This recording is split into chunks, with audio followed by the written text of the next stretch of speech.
زور بازو آزما شکوہ نہ کر صیاد سے، آج تک کوئی قفس ٹوٹا نہیں فریاد سے۔ غزوہ بدر، حق و باطل کی وہ جنگ، وہ معرکہ جس میں اللہ رب العزت نے صحابہ کی مدد کے لیے فرشتوں کو آسمان سے بھیج دیا۔ السلام علیکم ورحمۃ اللہ وبرکاتہ۔ غزوہ بدر کے اس تخیلاتی میدان میں تصورات کی آنکھ سے ہم پہنچیں گے میدان بدر اور جنگ کا پہلا مرحلہ شروع۔ قافلہ قریش کے تعاقب میں لشکر چلا ہے، اسلام کا لشکر چلا ہے، مدینہ منورہ سے روانہ ہو رہا ہے، اور قریش کا یہ قافلہ وہی قافلہ ہے جس کو قابو کرنے کے لیے نبی صلی اللہ علیہ وآلہ وسلم نے عشیرہ کا سفر کیا تھا۔ لیکن نبی صلی اللہ علیہ وآلہ وسلم اور صحابہ کے پہنچنے سے پہلے شام کی طرف بچ نکلنے میں وہ کامیاب ہو گیا تھا۔ نبی صلی اللہ علیہ وآلہ وسلم اور صحابہ جب مدینے واپس آئے، یہ جمادی الاول 2 ہجری کا واقعہ تھا۔ نبی صلی اللہ علیہ وآلہ وسلم اس قافلے کی واپسی کا انتظار فرما رہے تھے کہ اچانک نبی صلی اللہ علیہ وآلہ وسلم کو رمضان المبارک میں اطلاع ملی کہ قریش کا قافلہ شام سے واپس آ رہا ہے۔ اس قافلے میں قریش کے 1000 اونٹ سامان سے لدے ہوئے آ رہے ہیں، اور اس میں قریش کے 50,000 دینار نقد کی صورت میں موجود تھے۔ ابو سفیان بن حرب اس کی سرپرستی کر رہا تھا، اور قریش کے ہر غریب امیر کا کسی نہ کسی صورت میں اس قافلے پر پیسہ لگا ہوا تھا۔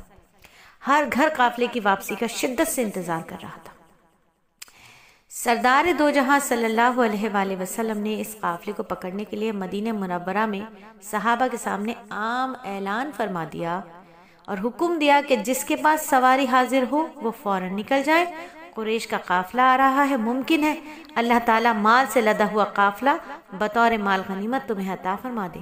اس اعلان پر حاضرین نے لبیک کہا اور نکلنے کے لیے تیار ہوئے۔ نکلنے کا حاضرین کو اتنا شوق تھا کہ بعض موقع پر باپ اور بیٹے نے جانے پر قرآن اندازی کی تھی۔ تو حضرت سعد بن خشیمہ رضی اللہ تعالیٰ عنہ باپ بیٹے میں اس طرح کا شوق کا اظہار ہوا۔ باپ کہتا ہے بیٹے آپ گھر میں رہیں، گھر کی دیکھ بھال رکھیں، لشکر میں جاؤں گا۔ بیٹا کہتے ہیں ابا جان یہ معاملہ جنت کا ہے، اگر جنت کے علاوہ کا سوال ہوتا تو میں آپ کو ترجیح دیتا، یہ تو معاملہ جنت کا ہے بابا، میں کیسے آپ کو جانے دوں۔ باپ نے کہا اچھا تو چلو بیٹا پھر قرآن اندازی کرتے ہیں، اور قرآن اندازی ہوئی۔ بیٹے نے جب قرآن اٹھایا تو کہا کہ ابا جان قرآن میرا نام نکلا ہے، اب میں جاؤں گا۔ چنانچہ خشیمہ وہ خوش قسمت بیٹا، خشیمہ کا یہ خوش قسمت بیٹا سعد رضی اللہ تعالیٰ عنہ چلے گئے اور بدر میں شہید ہو کر جنت میں پہنچ گئے۔ یہ جنگ کا پہلا مرحلہ تھا جہاں نبی صلی اللہ علیہ وآلہ وسلم کی ایک آواز پر تمام صحابہ سواری جن کے پاس موجود تھی وہ فوراً چلنے کو تیار، اور کفار کی معیشت کو نقصان پہنچانے کے لیے دین اسلام نے یہ طریقہ بتا دیا کہ جب بھی دین اسلام پر کوئی بات آئے گی، رہتی دنیا تک، قیامت کے آنے تک، جب بھی دین اسلام پر کوئی بات آئے گی، مسلمان یکجہت ہو کر، متحد ہو کر معیشت کو نقصان پہنچائیں گے۔ اب جنگوں کا دور نہیں، جنگیں نہیں ہو رہی، لیکن کیسے معیشت کو نقصان پہنچانا ہے۔ ہم نے دیکھا کہ جب باطل نے نبی صلی اللہ علیہ وآلہ وسلم کی ذات مبارکہ پر یا دین اسلام پر کوئی بات اٹھائی، تمام مسلمانوں نے اسلام متحد ہوئے اور ان کی معیشت کو نقصان پہنچانے کے لیے ان کی چیزوں کا بائیکاٹ کیا۔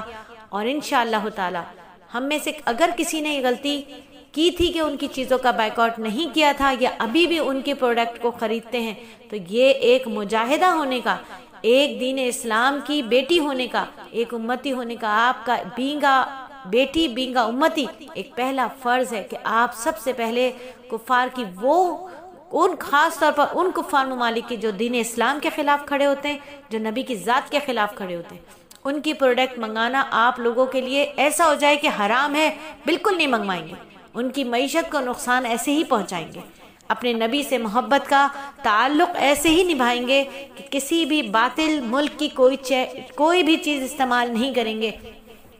اس زندگی سے کہیں زیادہ بہتر ہے موت، جس زندگی میں ہمیں وہ چیزیں استعمال کرنی پڑ جائیں جو میرے نبی کے دشمنوں کے ہاں سے آئیں، جو میرے نبی کے ناپسندیدہ ترین لوگوں کے ہاں سے آئیں، اللہ رب العزت ہمارے اور آپ کے ایمان کی حفاظت فرمائے۔